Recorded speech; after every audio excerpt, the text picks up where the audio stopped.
প্রেমে পড়ার মতো এত আনন্দদায়ক কিছু কি আছে পৃথিবীতে? আমি এখনো একটা মেয়েকে অসম্ভব ভালোবাসি, অসম্ভব। কে সে? এটা বলা ঠিক হবে না, ওর ক্ষতি হবে।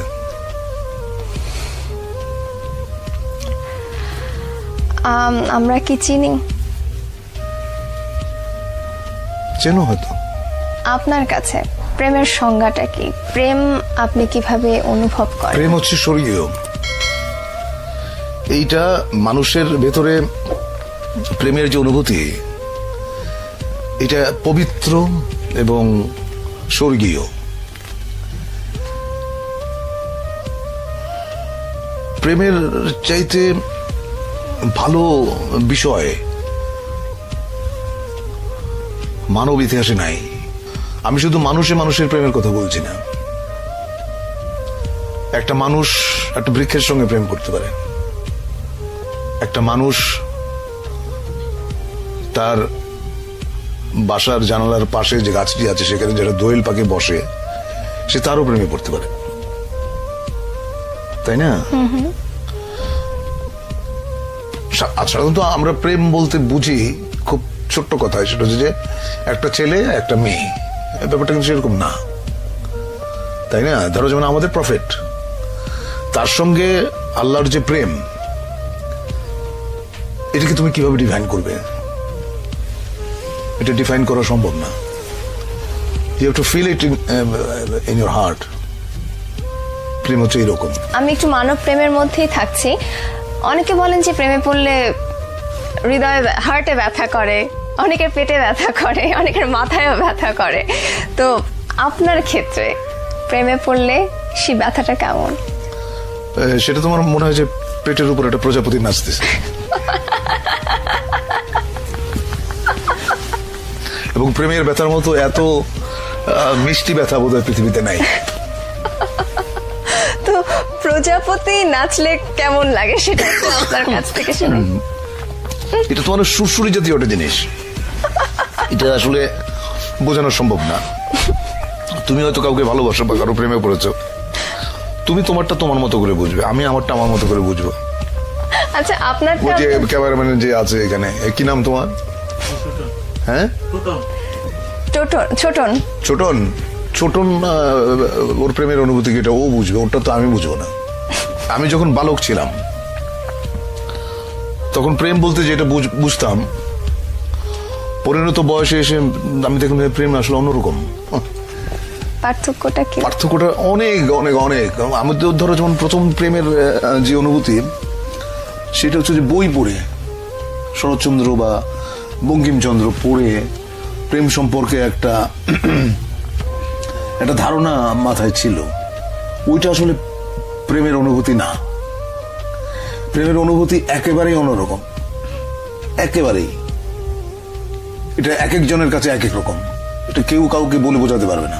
প্রথম প্রেমের কথা বলছেন, সেটা বইয়ের কথা বললেন, কিন্তু প্রথম মানব প্রেম যদি বলি সেটা হচ্ছে আমি তখন অনেক ছোট। কত বয়স?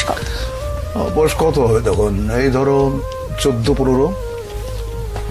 তখন প্রেমে পড়লাম এক গার্লস স্কুলের ম্যাডামের, যার বয়স ধরো আমার চেয়ে 20 বছর বেশি।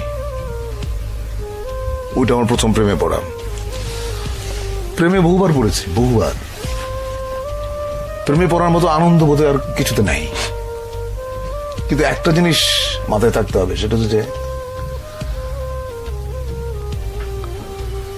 কাউকে হার্ট করে, কাউকে বেদনা দিয়ে প্রেমে পড়ার মতো এরকম গর্হিত কাজ বোধহয় পৃথিবীতে নাই।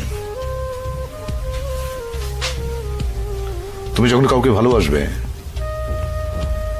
এক বুক সমুদ্র নিয়ে ভালোবাসতে হবে তোমাকে, এক বুক সমুদ্র নিয়ে। তা না হলে সে প্রেমের কোনো অর্থ নেই। আমার কেন জানি মনে হয় যারা খুব সুন্দর করে কথা বলতে পারেন তারা অনেক সুন্দর করে লেখেনও। তা আপনি এত সুন্দর করে কথা বলেন, আপনি কেন লেখেন না? আমি সুন্দর করে কথা বলি কিনা জানি না, তবে আমি যেটা বুঝি আমি সেটা বলি। আমি মিথ্যে পছন্দ করি না। আচ্ছা। মিথ্যে কথা যে বলি না এটা বললে পাপ হবে, মিথ্যে মাঝে মাঝে বলতে হয়। এখন একটা মেয়ে দেখতে হয়তো অত ভালো না, সে হয়তো জিজ্ঞেস করলো যে আমাকে কেমন লাগছে, আমাকে বলতে হয় চমৎকার। এটা মিথ্যাচার না, এটা একটা মানুষকে তুমি যখন আনন্দ দাও এর মধ্যে পুণ্য আছে, সেই পুণ্যটা তুমি অর্জন করলা। আপনার প্রেমে কতজন মেয়ে পড়েছে যদি প্রশ্নটা করি? সেটা তো আমি বলতে পারবো না, সেটা মেয়েদের জিজ্ঞেস করতে হবে। আপনার কাছে কেউ এসেছে এরকম কিছু বলে? আমার কাছে এখনো ফোন আসে এবং অদ্ভুত অদ্ভুত কথা। কেমন? একটা মেয়ে একদিন ফোন করে বললো আমাকে বিয়ে করেন। আমি বললাম তোমার বয়স কত? ও বললো আমার বয়স 22। আমি বললাম যে আমি তোমার ঠাকুরদার বয়সী, টেলিফোন রাখো। এখনো প্রচুর ফোন আসে এবং আমার খুব মানে খুব অদ্ভুত লাগে যে এটা তো বিয়ে করার বয়স না। আচ্ছা, তো আপনি বলছেন যে আপনাকে যারা ভালোবেসেছে কারা কতজন সেটা আপনি বলতে পারবেন না, মেয়েরা বলতে পারবে, কিন্তু আপনার কাছে যারা পৌঁছেছে, আপনার পর্যন্ত যারা পৌঁছেছে, তারা তাদের এক্সপ্রেশনস গুলো কিরকম ছিল আপনার কাছে? আমাদের ইয়ারমেট একটা মেয়ে ছিল, ওর সঙ্গে বহু বছর পরে, প্রায় 20-21 বছর পরে দেখা হলো। ওর হাজবেন্ডের সঙ্গে পরিচয় করা দিল। উনি আমার সঙ্গে হ্যান্ডশেক করে বললেন ও আপনি সেই। তো আমি তো বুঝি না আপনি সেই মানে। তো আমি বললাম আপনি সেই মানে? তখন মেয়েটা বলল, আমাদের ইয়ারমেট, সে বলল যে আমি বাসর রাতে আমার হাজবেন্ডকে বলেছি যে আমি হুমায়ুন ফরিদের প্রেমে পড়েছিলাম, কিন্তু 4 বছর একসঙ্গে কাটিয়েছি আমরা, ওকে বলতে পারি নাই। I was so amused. সে বললে কি হইতো আমি জানি না। আচ্ছা, আপনি যাদেরকে ভালোবাসতেন তারা আপনাকে পছন্দ করেনি, এরকম কখনো ঘটেছে? না, আমি জানি না আসলে। কেউ কেউ হয়তো অপছন্দ করে, আবার কেউ কেউ হয়তো এড়িয়ে যায়, আমি বুঝি না। আচ্ছা, প্রেমের আরেকটা দিক হচ্ছে না বোঝা। আচ্ছা, মানে কেন প্রেমে পড়লাম, কেন ভালোবাসলাম, এর কারণ তুমি যদি খুঁজতে যাও দেখবে যে কিছু খুঁজে পাচ্ছ না। মানে একটা কালো বেড়াল অন্ধকার ঘরে তুমি খুঁজে বেড়াচ্ছ যেটা ওই ঘরে নাই। প্রেমটা এরকম। আপনি অভিনেতা হতে চেয়েছিলেন, অনেকেই অভিনেতা হতে চায়, কিন্তু সবার পক্ষে নিজেকে একজন সম্ভাব্য অভিনেতা হিসেবে প্রকাশ করা, প্রমাণ করার সুযোগ হয় না। আপনার পক্ষে সেটা সম্ভব হলো কিভাবে? যে কাজটা করি সেটা পছন্দ করি এবং যে কাজটা করি নিষ্ঠার সাথে করি, সততার সঙ্গে করি।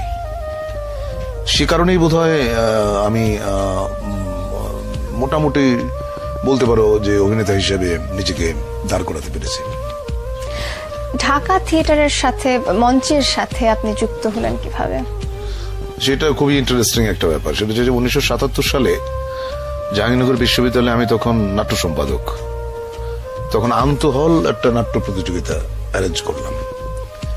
তো ওখানে জাজ হিসেবে গিয়েছিলেন আমাদের ঢাকা থিয়েটারের প্রধান পুরুষ জনাব নাসিরউদ্দিন ইউসুফ।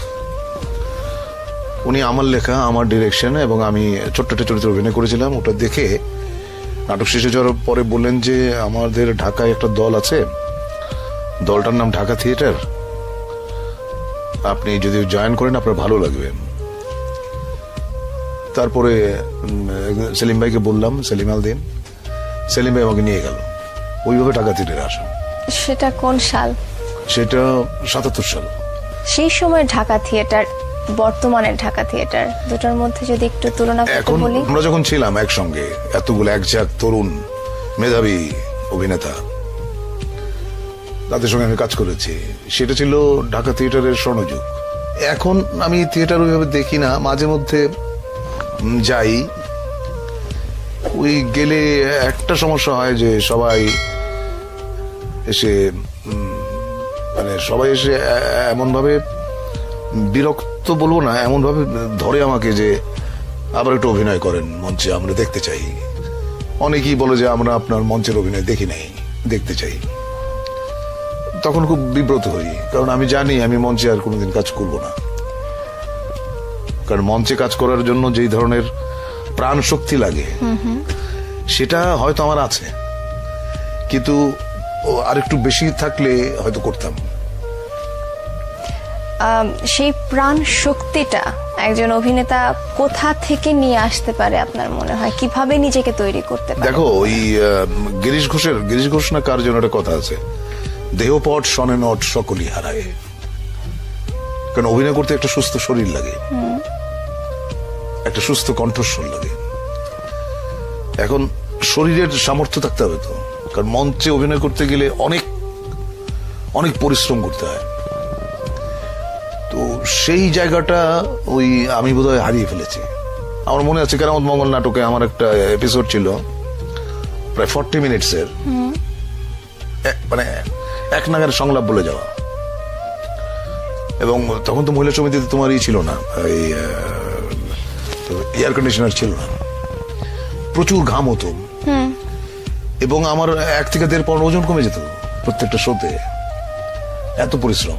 মঞ্চে কাজ করার সময়, সেই সময়টা, যে সময়টা আপনি স্বর্ণ যুগের কথা বলছেন মঞ্চের, সেই মুহূর্তে, সেই সময়ে টেলিভিশন এবং মঞ্চে কাজ করার একটা কম্পিটিশনের একটা বিষয় চলে এসেছিল। আপনার সাথে যারা কাজ করছিলেন মঞ্চে, আপনার থেকে কম শক্তিশালী যারা অভিনেতা, তারা টেলিভিশনে গিয়ে অনেক আলোচিত হয়ে উঠছেন। তো এটা কখনো আপনার মধ্যে দ্বন্দ্ব সৃষ্টি করেছে? না, কখনোই না। দেখো, আমি লোভী মানুষ না। I am not a greedy person, I am a very simple person. আমার জীবনযাপন তুমি যদি দেখো, তুমি খুবই অবাক হবে। অনেকের ধারণা ফরিদি ভাই উশৃঙ্খল, বিশৃঙ্খল জীবনযাপন করেন, আসলেই না। আমি অত্যন্ত সুশৃঙ্খল। মানুষের অনেক ভুল ধারণা আছে, মানুষ ভেবে নেয়, তো মানুষের ভাবনার জায়গায় তো আমার কোনো হাত নাই। কখনো বলেছিলেন যে আমি তোমাকে ভালোবাসি, এই শব্দটা হচ্ছে পৃথিবীর সবচেয়ে ব্যবহৃত এবং লুণ্ঠিত একটি বাক্য। পৃথিবীর সব দেশেই, যেমন ধরো ইংরেজিতে বলে আই লাভ ইউ, তারপর জার্মানিতে বলে ইস লিভ ডিশ, হিন্দিতে বলে যে मैंने तुमसे प्यार करता हूं। এগুলো এত বেশি বলা হয়, আমার মনে হয় পৃথিবীতে সবচেয়ে বেশি বলা হয় এই শব্দটাই মানুষের জীবনে। কিন্তু এটা আসলে লাভ হ্যাজ এক্সপায়ারি ডেটস। হ্যাঁ, সুতরাং এটা তো লুণ্ঠিত এবং বহুল ব্যবহৃত শব্দ। এই শব্দটার কি আসলে কোনো ভ্যালু কিংবা এটার কোনো মহত্ব কি নেই? অবশ্যই আছে। প্রেম হচ্ছে অত্যন্ত অথেন্টিক অ্যান্ড পিওর। কিন্তু প্রেম আসলে হয় কি, দুজন মানুষের মধ্যে যখন প্রেম হয়, তখন হয় কি, একটা সময় আসে যে কোনো একজন হয়তো আগ্রহটা হারিয়ে ফেলে। তখনই মনে হয় যে এই শব্দটা 20 বছর আগে বলেছিল একজন আরেকজনকে যে আমি তোমাকে ভালোবাসি, তখনই শব্দটা মনে হয় যে অনেক লুণ্ঠিত শব্দ। আমরা এই প্রেম, ভালোবাসা এবং নানান ফিলিংসের কথা আরো একবার আসবো, বাট তার আগে আমার জানার ইচ্ছা যে হুমায়ুন ফরিদি ছোটবেলায় কেমন ছিল? ছোটবেলায় আমি খুব দুরন্ত ছিলাম, অসম্ভব অস্থির, চঞ্চল, এক জায়গায় বেশিক্ষণ থাকতে পারতাম না, এবং অনর্গল কথা বলতাম, অনেকটা বাচাল বলতে পারো। তখন কি ইচ্ছা ছিল যে বড় হয়ে এমন কিছু হব, খুব ফেমাস হব, অভিনেতা হব, মানে এই ক্রিয়েটিভ লাইনে আসবো, এটার কি তখন ইচ্ছা ছিল? না, একদম ছোটবেলা ছিল না। আমি বলছি তোমাকে, যখন 2, 3, 4 এ পড়ি, ওই সময়টা ছিল, ওই সময়টা বিভিন্ন ধরনের ছিল, মানে একসময় মনে হতো এটা হবো, একসময় মনে হতো ওটা হবো, যেটা হয় আর কি, ছেলে সন্তানদের প্রথম ইচ্ছা বাবার মতো হবো। আচ্ছা, এটা বোধহয় আমার মনে হয় সব সন্তানই মনে করে। তারপর আমার যেটা মনে হয়েছিল যে আমি খেতে খুব ভালোবাসি, তো মনে হলো যে আমি যদি বাবুর্চি হই তাহলে ভালো। ওরকম সেটা সম্ভব না। তারপর সিনেমা দেখার প্রতি একটা আগ্রহ বেড়ে গেল। কিন্তু আমাদের তো পকেট মানি ছিল খুব কম, 1 আনা বা 2 আনা এরকম, কিন্তু টিকিটের দাম ছিল 4 আনা। সুতরাং সিনেমা দেখাটা খুব ডিফিকাল্ট হয়ে যেত। মানে অর্থনৈতিক সঙ্গতিটা পেতাম না, তখন মনে করলাম যে আমি বড় হয়ে সিনেমা হলের গেট কিপার। আচ্ছা, এইসব পিকুলিয়ার আইডিয়াস, এগুলো মানে এগুলো এক ধরনের কি বলবো শিশু সুলভ মানে সেই চাওয়া। সময় আপনার বয়সটা কত ছিল? 10, 11, 12। আচ্ছা আচ্ছা। তো সেই সময় এই ধরনের ধারণা, তারপরে পড়াশোনা করেছেন মাদারীপুরে? না, বাবার তো বদলির চাকরি ছিল, আমি পড়াশোনা করছি অনেক জায়গায়, যেমন ব্রাহ্মণবাড়িয়া, তারপর টাঙ্গাইল, কিশোরগঞ্জ, মাদারীপুর, চাঁদপুর, বিভিন্ন জায়গায় আমাকে পড়তে হয়েছে। অনেক ধরনের বন্ধুর সঙ্গে মানে তোমার ইন্টারাকশন হয়েছে। আচ্ছা। তো এই যে এত বন্ধুদের সাথে ইন্টারাকশন হচ্ছে, বিভিন্ন জায়গায় যাওয়া হয়েছে বাবার সুবাদে, কোন স্মৃতিটা সবচেয়ে বেশি মনে পড়ে? আমি তখন বোধহয় ক্লাস 7-এ পড়ি, তখন আমি একজন ভদ্রমহিলার প্রেমে পড়ে গেলাম। আচ্ছা তিনি ছিলেন ওই গার্লস স্কুলের টিচার, আচ্ছা, ওনার প্রেমে পড়ে গেলাম। এটা বোধহয় সবচাইতে মানে স্মৃতিময়। তখন আপনি 7-এ পড়তেন, আপনি ছিলেন বয়েজ স্কুলে? বয়েজ স্কুলে। আচ্ছা, আর গার্লস স্কুলের টিচারের প্রেমে পড়ে গিয়েছিলেন? হ্যাঁ, ওনার বাড়ি ছিল আমাদের বাড়ির পাশে। আচ্ছা, তো আচ্ছা উনি বিবাহিত ছিলেন। আচ্ছা, তো ও মানে ওই প্রসঙ্গে আবার ফিরে যায়, তখনকার প্রেমে পড়া ওটা জাস্ট ইনফ্যাচুয়েশনই ছিল বলা যায়? ওটা আসলে হ্যাঁ, ইনফ্যাচুয়েশন বলা যাবে না, ওটা এক ধরনের মানে হাইলি রোমান্টিক একটা আইডিয়া। দেখো, আমি কারো আদর্শ হতে চাই না।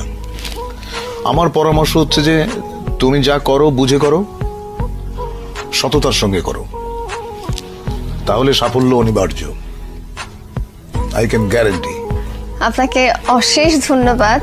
খুব ইচ্ছা করছিল একটু জিজ্ঞেস করতে যে কখনো কিছু মানে মনের আনন্দে খুব আনন্দ যদি ফিল করেন যে হ্যাঁ খুব আনন্দিত, কখনো কোনো কবিতা আবৃত্তি করেছেন কি, কখনো কোনো ছড়া কিছু একটা কখনো কি আবৃত্তি করেছেন খুব আনন্দের সময়?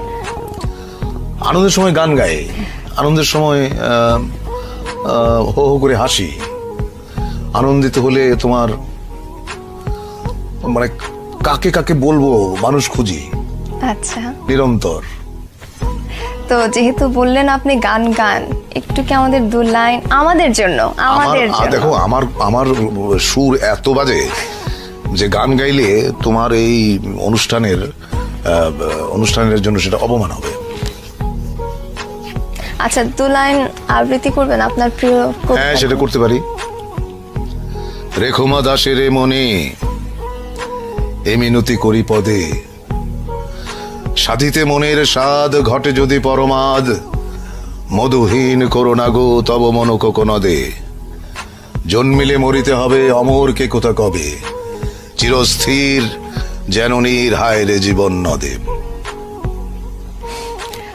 অশেষ ধন্যবাদ। তোমাকে আপনি ধূমপান কেন করেন? আমি এনজয় করি।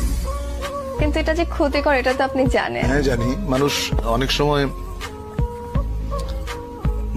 ক্ষতি জেনেও তো করে, অনেক কাজ করে না। সেটা কখন করে মানুষ আপনার মনে হয়? কিছু কিছু জিনিস মানুষ ভালোবাসে।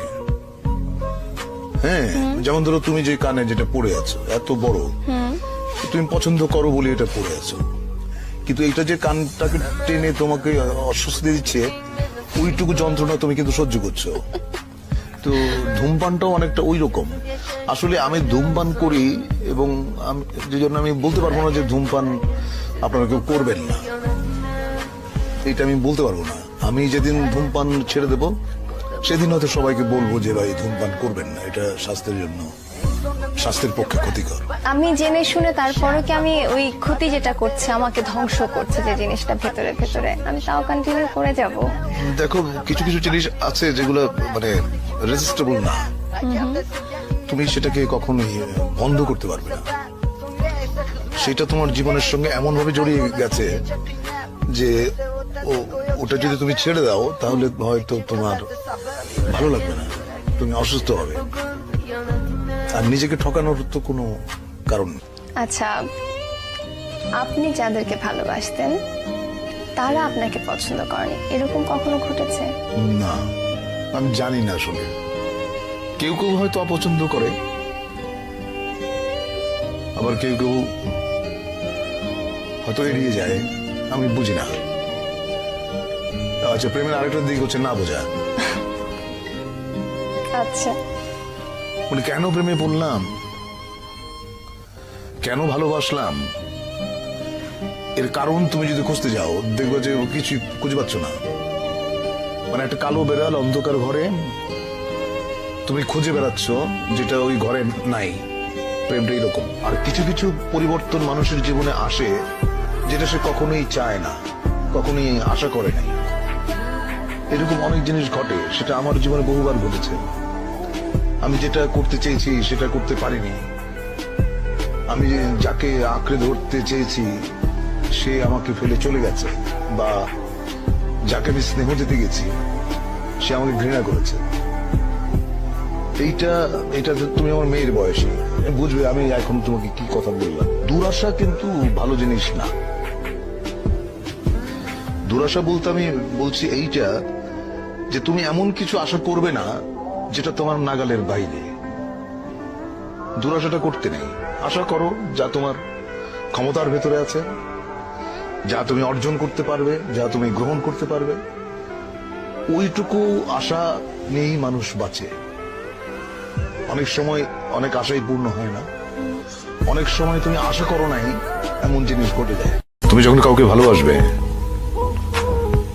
এক বুক সমুদ্র নিয়ে ভালোবাসতে হবে তোমাকে, এক বুক সমুদ্র নিয়ে। তা না হলে সে প্রেমের কোনো অর্থ নেই। প্রেমে পড়ার মতো এত আনন্দদায়ক কিছু কি আছে পৃথিবীতে? আমি এখনো একটা মেয়েকে অসম্ভব ভালোবাসি, অসম্ভব। কে সে? এটা বলা ঠিক হবে না, ওর ক্ষতি হবে।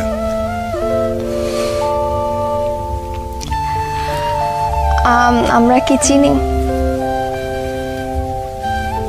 চেনো হয়তো। আমাদের ইয়ারমেট একটা মেয়ে ছিল, ওর সঙ্গে বহু বছর পরে, প্রায় 20-21 বছর পরে দেখা হলো। ওর হাজবেন্ডের সঙ্গে পরিচয় করা দিল। উনি আমার সঙ্গে হ্যান্ডশেক করে বললেন, ও আপনি সেই। তো আমি তো বুঝি না আপনি সেই মানে। তো আমি বললাম আপনি সেই মানে। তখন মেয়েটা বলল, আমাদের ইয়ারমেট, সে বলল যে আমি বাসর রাতে আমার হাজবেন্ডকে বলেছি যে আমি হুমায়ুন ফরিদির প্রেমে পড়েছিলাম, কিন্তু 4 বছর একসঙ্গে কাটিয়েছি আমরা, ওকে বলতে পারি নাই।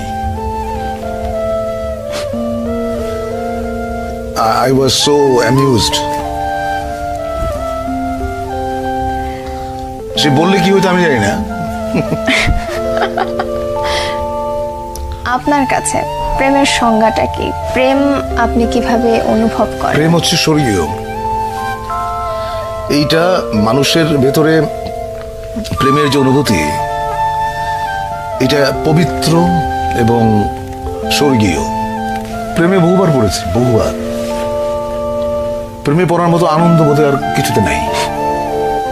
কিন্তু একটা জিনিস মাথায় থাকতে হবে, সেটা হচ্ছে যে কাউকে হার্ট করে, কাউকে বেদনা দিয়ে প্রেমে পড়ার মতো এরকম গরিত কাজ বোধহয় পৃথিবীতে নাই। তুমি যখন কাউকে ভালোবাসবে, এক বুক সমুদ্র নিয়ে ভালোবাসতে হবে তোমাকে, এক বুক সমুদ্র নিয়ে। তা না হলে সে প্রেমের কোনো অর্থ নেই।